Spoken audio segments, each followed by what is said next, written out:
कि आपका भी कहीं अपमान हो रहा हो और अपनों से अपमान हो रहा हो तो आपको जवाब देने की जरूरत नहीं है। जो तुम्हारे रास्ते में कांटा बो रहा है बोने दो, तुम ना बुरा सोचो। चलो यदि दक्ष ने अपमान किया, चलो मैं सिंपल भाषा में समझाऊं, आप लोगों ने माना कि मुझे गाली दी और मैंने भी आपको गाली दे दी, तो आप में और मुझ में अंतर क्या रहा? कुत्ते ने आपको काटा और आपने भी कुत्ते को काट लिया, तो फिर बताओ कौन कुत्ता? वो कुत्ता कि तुम कुत्ता? बोलो मेरी मां। सास ने आपको गाली दी और आपने भी सास को गाली दी, तो बताओ तुम दोनों में समझदार हम किसे माने? मैया कह दो ना मेरी मां।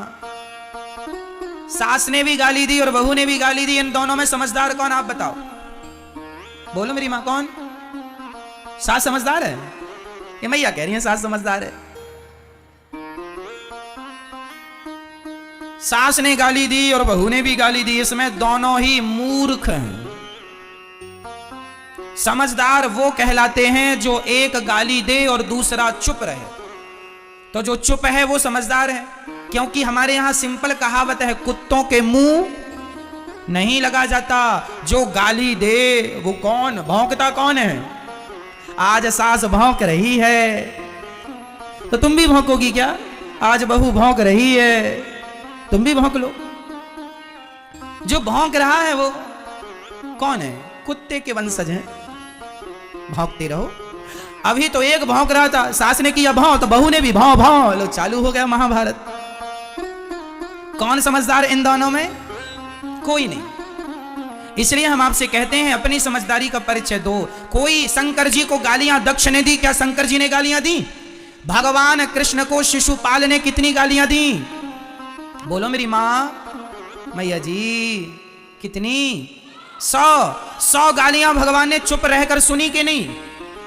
यदि भगवान होकर 100 गालियां चुपचाप सुन लेते हैं, तो हम और तुम इंसान होकर 10-20 गालियां क्यों नहीं सुन लेते? क्यों कुत्तों की मुंह लगते हो? और अपने आप को आप लोग समझते हैं हम बड़े समझदार हैं, हम जवाब दे रहे हैं। अरे मां, कहां जवाब देना है कहां नहीं देना, यह भी एक समझदारी का विषय ही है। सबको जवाब नहीं दिया जाता है ना। क्या जवाब दें हम इनको? तुम ना दो, भगवान दे देंगे जवाब। जब तुझसे ना सुलझे तेरे उलझे हुए धंधे, तो भगवान के इंसाफ पे छोड़ दे ए बंदे। वही तेरी मुश्किल आसान करेगा, जो तू ना कर सका वो भगवान करेगा। छोड़ दो उस पर। सबका उत्तर देना जरूरी नहीं होता। शंकर जी को गालियां मिली, शंकर जी ने कोई उत्तर नहीं दिया। भगवान कृष्ण को गालियां मिली शिशुपाल के द्वारा, कोई उत्तर नहीं दिया। 100 गालियां हुई, सिर काट दिया। आप भी जवाब ना दिया करो। सास बोलती है, बोल, उसका स्वभाव है, बेचारी का बोल रही है। सुनने की आदत, सुनने का अभ्यास करो, ज्यादा से ज्यादा सुनो। और सुनो, अपना अपमान भी सहना सीखो। तितिक्षवः कारुणिकाः सुहृदः सर्वदेहिनां अजात शत्रवः शांता साधवः साधुभूषणा। वही व्यक्ति समझदार है, वही व्यक्ति सफल है जिसके अंदर सहनशीलता ज्यादा है। सह लो। यदि पाकिस्तान हमारा अपमान करे तो बिल्कुल ना सहो, पर तुम्हारे अपने ही तुम्हारा अपमान करें तो कोई बात नहीं, अपने हैं, माफ करते चलो। इनसे क्या झगड़ा करना। आपका भाई आपका अपमान कर रहा, माना कि आपका सगा भाई आपका अपमान कर रहा है, तो क्या लड़ोगे उससे? तुम्हारी तो भाई है, इसलिए उसे उसकी तरफ ना देखो। पागल हो गया, दिमाग खराब है, कुत्ता सवार है इसके ऊपर। भौंकने दो। कहां इससे मुंह लगा रहे हो? क्योंकि वो मेरे भाई ही तो है। अपनों से ना जिद पालो, अपने से ना लड़ो। हाँ, कोई आतंकवादी है, कोई दूसरा है, तो उससे लड़ जाओ, जीतो। किसे जवाब देना है किसे जवाब नहीं देना, यह भी विवेक का विषय है। आप लोग जिसे जवाब देना होता है उसे तो देते नहीं है, और जिसे जवाब नहीं देना उससे लड़ते हैं। ये लड़कियां अपने भाई से लड़ बैठती हैं, लेकिन उसी लड़की को कोई सड़क में कोई परेशान कर दे, कोई लड़का, तो भाग के रोती रोती आ जाती है, मम्मी मम्मी उसने परेशान किया। अपने भाई को तो जड़ देती थी 2-4, उसे क्यों नहीं जड़ दिया? जिससे लड़ना उससे तुम लड़ती नहीं हो, और जिससे लड़ना नहीं उससे लड़ती हो। क्यों? तो किसके सामने चुप रहना है, किसके सामने बोलना है, यह विवेक का विषय है। जब तुम्हारी लड़ाई तुम्हारी सास से हो, मां से हो, भाई से हो, तो इन रिश्तों में जहर ना घोलो, इनसे कोई उत्तर ना दो। ये कह रहे हैं चलो गुस्सा है बोलने दो, हम लड़के किससे लड़ रहे? भाई से।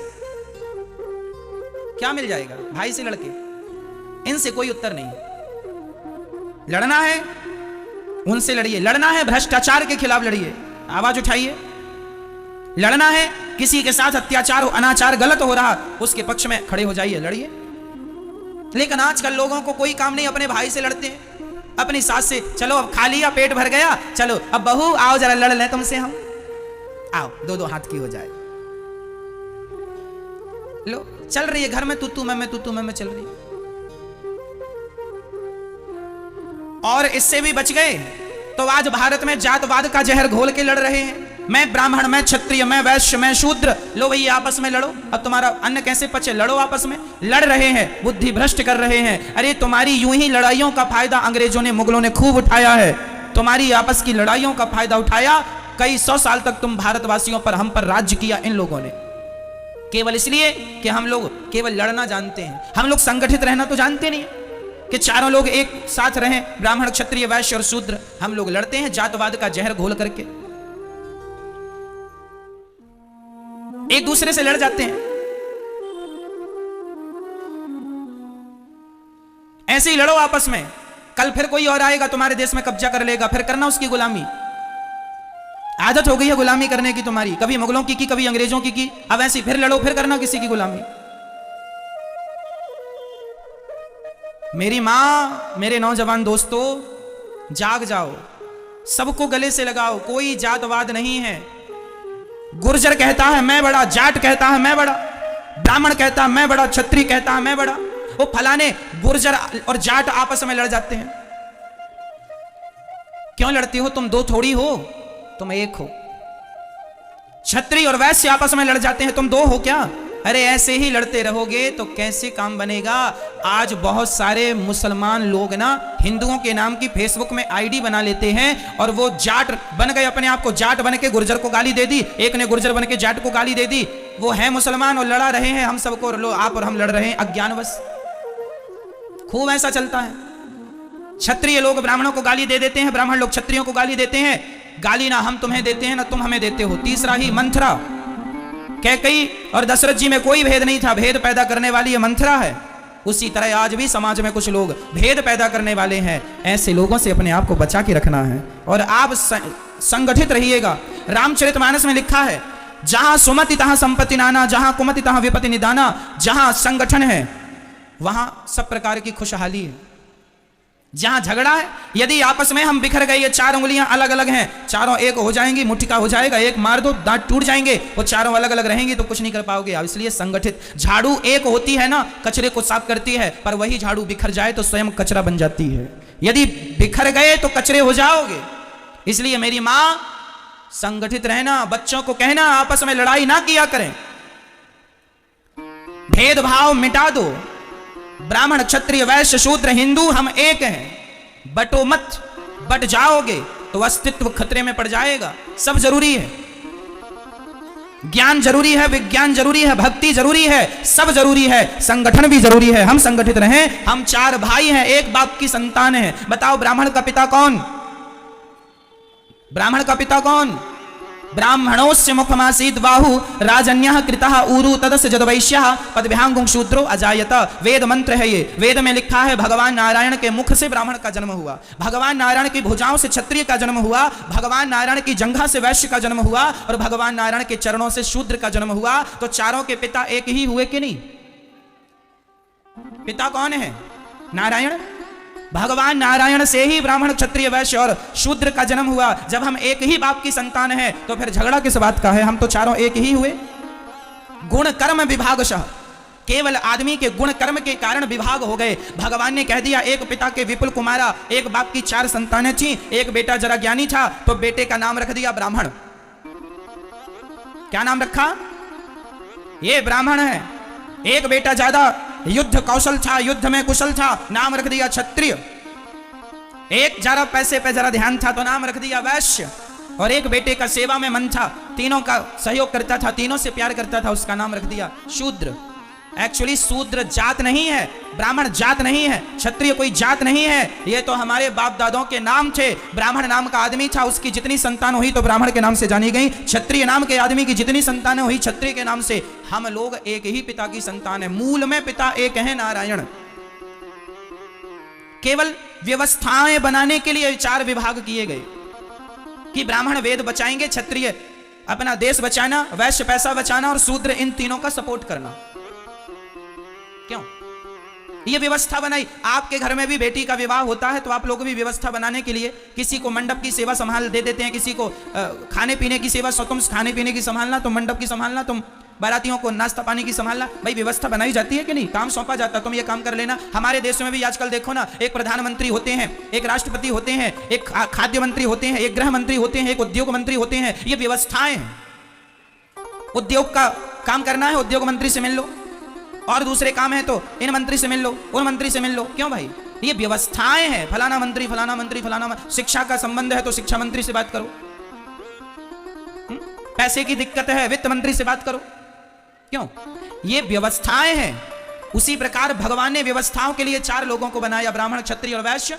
4 एक ही बाप की संतान है। लेकिन अज्ञानता इतनी आ गई कि हम लोग आपस में आगे चल के लड़ने लग गए। मैं ब्राह्मण हूं, मैं क्षत्रिय हूं, मैं वैश्य हूं, मैं शूद्र हूं। अब जरूरत नहीं है इसकी कि मैं ब्राह्मण हूं, मैं क्षत्रिय हूं, मैं शूद्र हूं। बस जरूरत इसकी है कि हम सनातनी हैं, हम भारतीय हैं। गर्व से कहो हम हिंदू हैं, हम हिंदू हैं, हम हिंदू हैं। धरा ये जिस पर घूम रही, हम उसी केंद्र के बिंदु हैं। गर्व से कहो हम हिंदू हैं, हम हिंदू। तुम बट गए जातवाद के नाम पर, फिर तुम पर कोई हमला करेगा। आज क्रिश्चियन लोग गांव-गांव में जाके हिंदुओं के गांव को धर्म परिवर्तन करा रहे हैं, और हिंदुओं के गांव को जो कम पढ़े लिखे लोग थे उनको क्रिश्चियन बना रहे हैं। तुम ऐसे ही अपनी अकड़ में रहे आना कि मैं ब्राह्मण हूं, मैं क्षत्रिय हूं, मैं वैश्य हूं, मैं शूद्र हूं। आगे चल के सारे हिंदू क्रिश्चियन बन रहे हैं। क्रिश्चियनों की एक बहुत बड़ी साजिश चल रही है।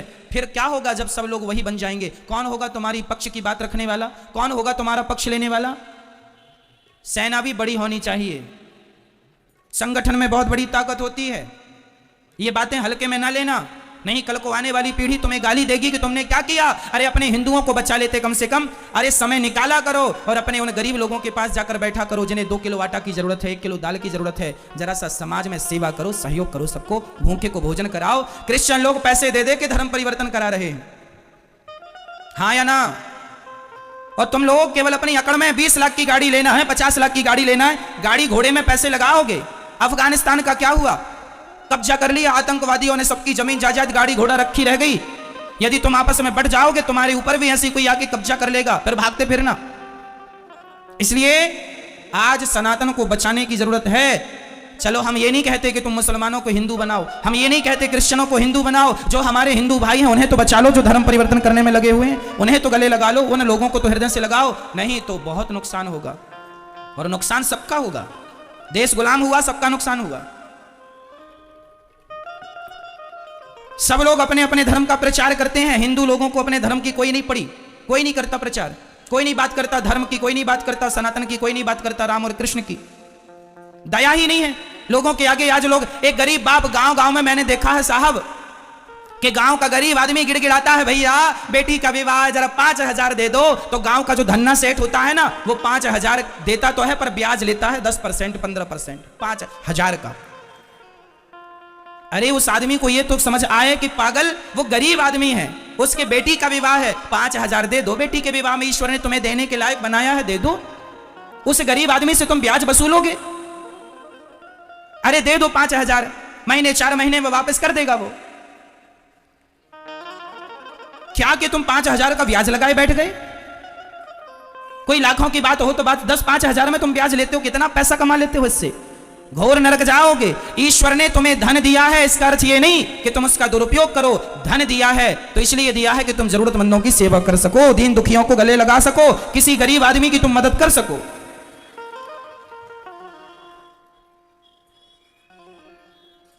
जीवन में ईश्वर ने दिया है, परोपकार करना चाहिए, घटता नहीं है। याद रखना, लिख के रखना, दान करे धन ना घटे, लिखा है ये। बोलो, दान करे धन ना घटे, जो सहाय रघुवीर, पंछी के पीर, घटे न सरिता नीर।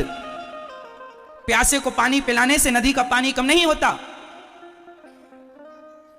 दूसरों को फल खिलाने से वृक्षों के फल कम नहीं होते, और किसी की सेवा करने से धन कम नहीं होता, धन बढ़ता है, दान करने से बढ़ता है, पुण्य करने से। लेकिन आज का आदमी, मैं देखता हूं कि आज समाज में गरीब लोगों का अमीर लोग बहुत शोषण करते हैं, जरूरत से ज्यादा बहुत शोषण होता है। मैं निवेदन करूंगा, इसलिए मैं आप लोगों से कहा करता हूं, अपनी गरीबी खुद मिटाना शुरू करो, सेल्फ डिपेंड बनो, आत्मनिर्भर बनो, मेहनत करो। मेहनत करोगे तो गरीबी तुम्हारा पीछा छोड़ देगी सदा सदा के लिए। मेहनत करो, तुम सब कर सकते हो, खड़े हो जाओ। और देश की गरीबी तब दूर होगी जब 135 करोड़ लोगों की गरीबी दूर हो जाएगी। प्रत्येक व्यक्ति अपनी अपनी गरीबी दूर कर ले, अपने आप मेरे देश की गरीबी दूर हो जाएगी। सोने की जरूरत नहीं है मेरी मां, धर्म का प्रचार किया करो, कह दो लोगों से बाद में लड़ लेना, अभी संगठित रहो, लड़ने की जरूरत नहीं है। यदि हम आपस में लड़ बैठेंगे तो देश को कौन संभालेगा? कोई भी बाहर वाला अपने घर से हमें निकालेगा। दीवानों जरा होश करो, मेरे देश प्रेमियों, बताओ अंग्रेज कब भागे भारत से? 15 अगस्त 1947 को अंग्रेज लोग भाग के गए। क्यों भागे? क्यों भागे मुझे बताओ। इसलिए भागे क्योंकि मेरा पूरा भारत संगठित हो गया था, डर के मारे अंग्रेज भाग गए। यदि पहले 100 साल पहले यदि संगठित हो जाता तो ये अंग्रेज लोग 100 साल पहले भाग जाते। लेकिन तुमने संगठन करने में, संगठित होने में कई 100 साल लगा दिए, कई 100 साल लगा दिए संगठित होने में। और संगठित जिस दिन हो गए भाग गए कि नहीं अंग्रेज? हाँ या ना? फिर कितनी बड़ी ताकत है संगठन की, इसलिए संगठित रहना मेरी मां। और जातवाद कोई लेके आए, घुसने ना देना घर में, कोई जातवाद नहीं, हम सब एक हैं। हमारे गांव का ब्राह्मण भी, क्षत्रिय भी, वैश्य भी, शूद्र भी, मैं अपने गांव जाता हूं ना तो मैं अपने गांव में सबसे मिलता हूं, सबसे राम राम करता हूं। ब्राह्मण हो, क्षत्रिय हो, वैश्य हो, शूद्र हो, मैं अपने गांव के शूद्र भाइयों के पास जाके भी बैठता हूं और पूछता हूं कि तुम्हें कोई जरूरत तो नहीं है? गरीब परिवार की बेटियां यदि दिखती हैं मुझे, मैं तुरंत कहता हूं कि जब इसका विवाह हो तो बता देना। जब से दास अनिरुद्ध ने होश संभाला है तब से हमारे गांव में किसी भी बेटी का विवाह होता है, गरीब परिवार की सबकी बेटियों के विवाह में भोजन की व्यवस्था दास अनिरुद्ध कराता है।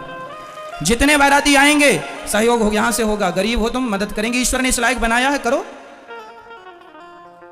अरे 10-20 हजार में तुम्हारा कुछ नहीं घट जाता, पर 10-20 हजार में गरीब आदमी की बेटी का विवाह निपट जाता है।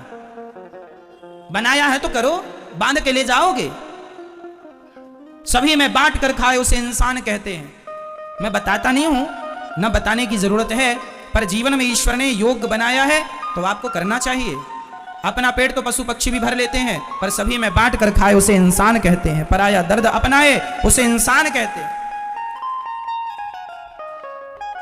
मैं छुआछूत नहीं रखता बिल्कुल। हमारे गांव में जितने लोग हैं सारे लोग, चाहे मोची समाज हो चाहे कोई, मैं सबको बैठता हूं, सबके पास बैठता हूं, सबको अपनी तरफ से राम राम करता हूं, सबके साथ बैठता हूं, बगल में बैठता हूं, सबका हालचाल पूछता हूं, भैया कैसे हो, सब आनंद है, कुशल मंगल है।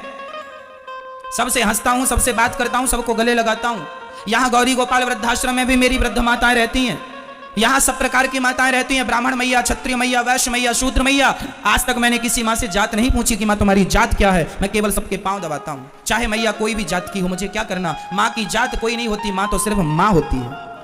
मैंने तो जात पात का भेद मिटा दिया आपकी आंखों के सामने। आके देख लो गौरी गोपाल वृद्धाश्रम में माएं सब प्रकार की हैं, ब्राह्मण, क्षत्रिय, वैश्य, शूद्र। पूछ लेना कि मैंने किसी से जात तो नहीं पूछी, आज तक मैंने किसी से ना जात पूछी, केवल सेवा किया है मैंने, केवल सेवा। मैं नहीं मानता, मैं ये मानता हूं कि ईश्वर की सब संतान है, प्यार से रहो। गले लगाने में ज्यादा अच्छा है, नफरत घृणा रखने में अच्छा नहीं है। क्यों? मैं आपसे प्यार करूं तो ज्यादा अच्छा होगा कि मैं आपसे नफरत करने लग जाऊं तो ज्यादा अच्छा होगा? यदि छुआछूत भेदभाव होता तो राम जी शबरी के बेर क्यों खाते? राम जी ने भेदभाव नहीं रखा, हमारे भगवान थे, तो फिर हम भेदभाव काहे का रखें? ना जी, सबको गले लगाने में क्या मैं छोटा हो जाऊंगा? आप अपने नगर के गरीब लोगों को गले लगा लोगे, प्यार से बैठ के दो बातें कर लोगे, इससे आप छोटे हो जाओगे। तो क्यों नहीं लगाते गले, क्यों नहीं प्यार करते सबको? आज भारत में ऐसी मानसिकता है कि कुछ लोग ऐसे हैं कि यदि किसी को छू लेते हैं ना तो वो कहते तुम्हें छू लिया अब नहाएंगे। गलत है ये। क्या माता सबरी को छूकर राम जी नहाए थे? फिर इतना अहंकार किस बात का भैया? कहां से ले आई है ज्ञान उल्टा? हमारे वेद पुराणों में तो ऐसा कुछ नहीं है। हमारे वेद पुराणों में लिखा है प्रेम करो। राम ही, सुनो क्या लिखा है, राम ही केवल प्रेम प्यारा। मैं उदाहरण देके फिर बोल रहा हूं, क्या हमारे रैदास भक्त मोची नहीं थे? जात के मोची थे, जूता सिलते थे, लेकिन उनके पास सभी लोग जाते थे, उन्हें प्रणाम करते थे, उनका आदर करते थे।